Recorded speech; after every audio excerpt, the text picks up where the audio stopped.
Major move. The same daycare accused of leaving a toddler to die in the backseat of a van loses hundreds of thousands of dollars in government help. News Channel 5 was first to break the news this could happen, and tonight it did. Katie LeGrone was there for the vote and the emotional reaction from the owner of Katie's Kids in Delray Beach. Katie? Kelly, Katie Muhammad couldn't hold back the tears after learning the money she needs to stay open will now be taken away.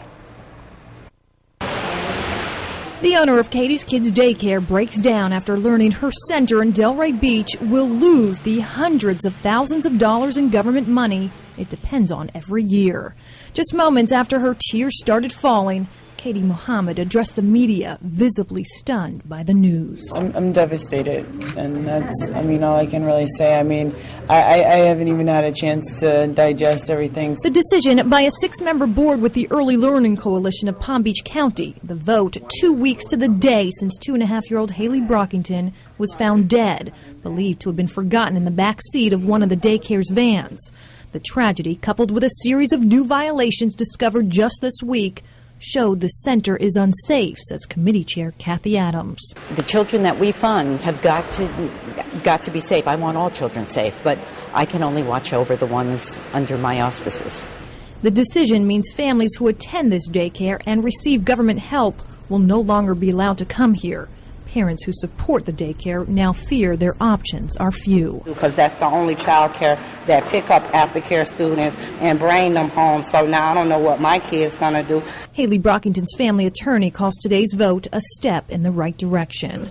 It's a safer institution now. Hopefully they will mend their ways, fix whatever practices that they have in place to ensure that all children are accounted for. It's a vote that will force 99% of this daycare's population to leave, leaving 32 jobs in jeopardy, as the owner of this neighborhood care center finds herself dealing with the death of a child and her own financial survival.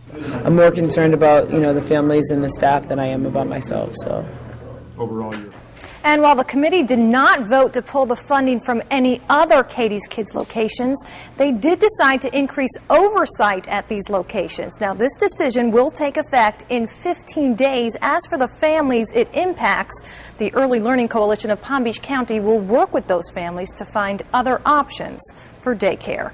Katie LeGrone, WPTV News Channel 5.